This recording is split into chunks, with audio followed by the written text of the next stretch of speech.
Hello, my mystic friends. I'm your astrologer, Patricia Tate. I want to share with you about your August 2025 astrology forecast.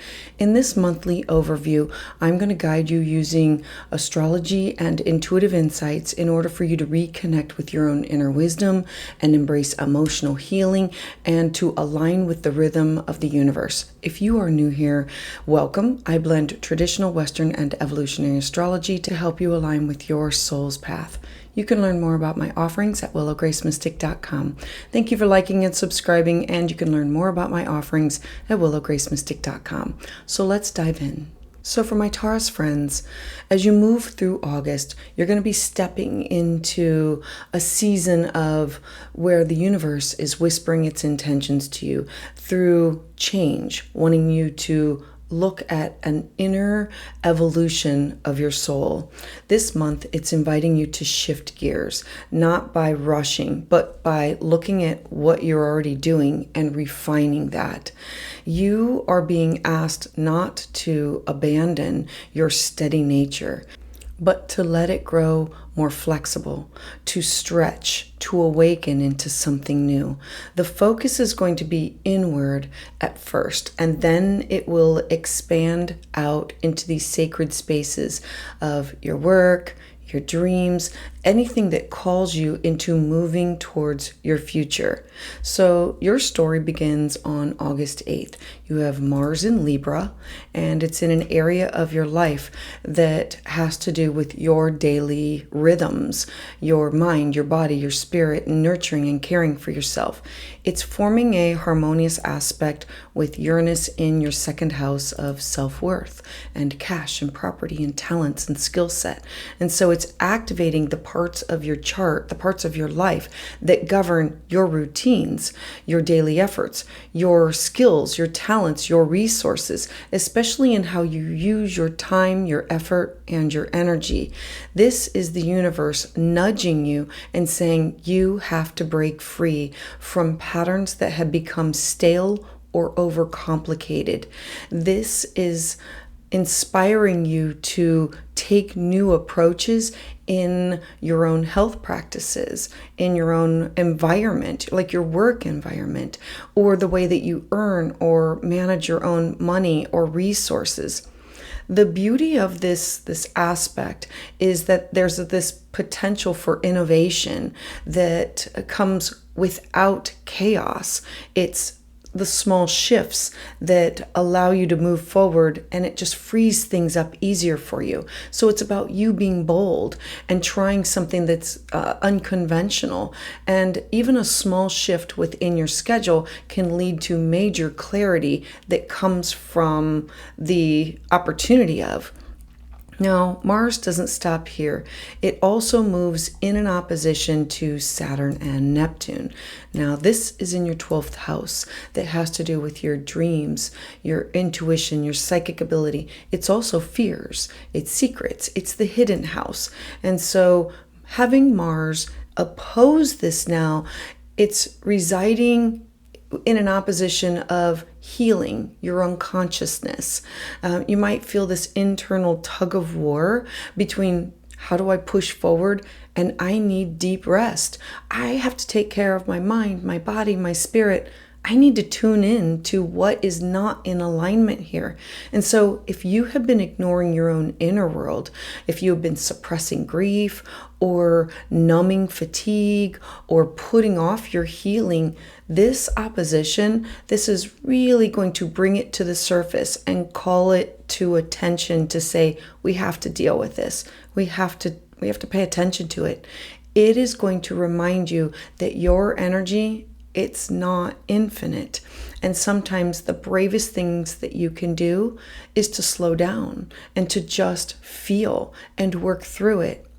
Boundaries, they become extremely essential for you right now, especially within your own expectations of your productivity. And so this is you saying, I need to schedule in rest. I need to schedule in that doctor's appointment. I need to schedule in a massage. I need to schedule in self-care. Now, as we move towards August 9th, this is the very next day, Mars is going to also oppose Neptune here. Now, this adds another layer of what is going on with you. Now, this aspect, Neptune can blur the lines between service and sacrifice, what you're giving to others, and then it's no longer I'm being of service to you.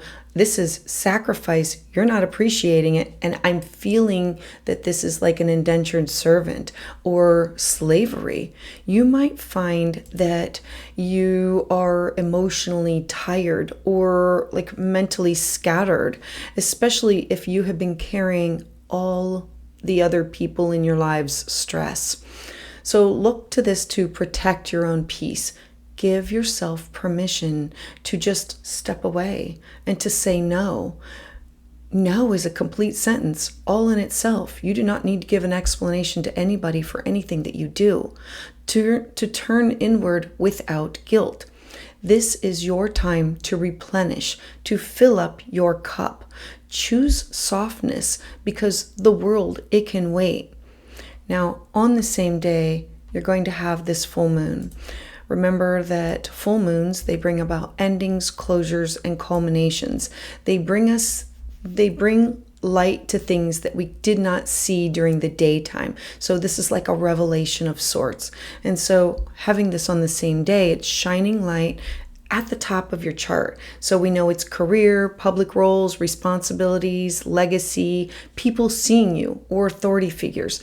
And so this could be something that you're working towards, perhaps a leadership position, a project, a major goal, something that you are responsible for. Now it comes to this turning point. It feels like certain paths for you are closing or they're ending, and this could be you needing to trust that they're making space for something that's more aligned for you. The full moons bring about endings, and it could be a shift from one job to another job, or from one career to retirement, or it means that there will be an ending in order to make space for a new beginning. And so there's also themes around visibility and recognition and how you have been seen in the world, and whether this image, does it still reflect your truth? Like it's going inward and saying, does this still resonate with me? And so let this moon inspire you to reclaim your purpose, but not at the cost of your own inner peace. Your growth does not need to be loud in order to be real. Now, as we move to August 12th, we're going to have Venus conjunct Jupiter. And so Venus is the goddess of love and beauty and money and, your chart ruler. And Jupiter wants to expand. It's the gift of the zodiac. And so the skies are literally blessing you and with communication and learning and connection with other people. This transit, it feels like a heartfelt message from the universe that's saying, open up your mind, speak your truth, share your heart, connect with others. This is going to be this wonderful time for you to express affection, to write, to journal, to blog, this is phone, email, text, communicate with people that you share with on a daily basis, neighbors, siblings, cousins. This is reaching out to those people. These conversations, they can now be expansive and healing because love, it can show up in these little simple moments. It can be a meaningful text or a spontaneous drive or a long overdue phone call and connecting with somebody. There is luck in the connection, and there's going to be magic within your words and the conversations that you have. And then I want to layer in this grand trine. You have Saturn and Neptune working with Pluto and working with Uranus, and they're all pointing to the Saturn, Neptune.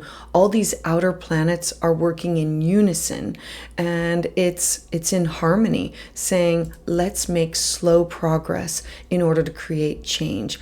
This is about you doing deep soul work. The 12th house is where we go within, we tap into the spiritual realm, dreams, Akashic records, astral travel, yoga, meditation. It's merging spirituality with practical evolution. This is a slow moving cosmic blessing that's asking you to honor your past, to dream of the future, and to act with trust, with where you're moving towards. Your intuition is your compass. And even if you cannot see the full picture yet, you are being held to this larger divine design. Let faith live in the space between certainty. Now, as we move to August 23rd, we are going to have a new moon in the sign of Virgo. Remember that new moons, they always bring about the opportunity to plant seeds, fresh start, clean slate, new beginnings. But this one comes with a square, a difficult. This is Uranus saying, I'm going to make you uncomfortable. I want you to change. I want you to evolve. And that this is the area that you need to push forth and make new growth.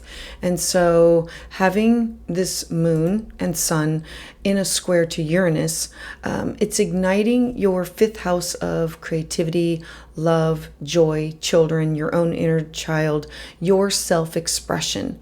The square with Uranus in your second house is my self-worth, my cash, my property, my talents, my skill set. What do I need in order to feel secure? There's something that's stirring here, and it's a sense of restlessness. Perhaps your heart wants more room to play or to experiment or to love freely. If this creative energy, it feels stifled, or if romance has been like stuck in this loop, this transit will definitely help to shake some things up. This could be shaking up a creative project, or shaking up a relationship that you're having with someone, or with your children, or your own inner child. I'm encouraging you to say yes to spontaneity here, but look to stay grounded. Even a small act, it can unlock fresh energy. This is to make you uncomfortable, to say, I'm on wash, rinse, repeat mode. I need to get out there and do new things, try new things, explore new things. My soul, it wants new. I need to explore. And so the new moon is bringing this chance to begin again, to discover this and say, when it comes to love and pleasure and self-expression, I have to put my needs first. This is an invitation for you to honor what lights you up, what makes you feel good from the inside out, what makes you feel alive. So start here with it, whether it's a new hobby or a passion project, or simply prioritizing joy within your everyday life. This lunation, it's encouraging you to create from your heart. There is going to be beauty in the consistency of. And so devotion, it doesn't always look like big declarations. It's found in showing up for what you love again, again, and again. And so August is asking you first to embrace change, not as a disruption, but as a way that you can use it for refinement. Take what's already going on and saying, I'm going to fine tune and tweak it. For you to reconnect with joy more deeply in order to connect with your soul's rhythm, to soften to the flow of life, and to find nourishment in the connection with others, and the courage in the stillness, and inspiration in these unexpected places, like allowing it to find you. You don't have to push.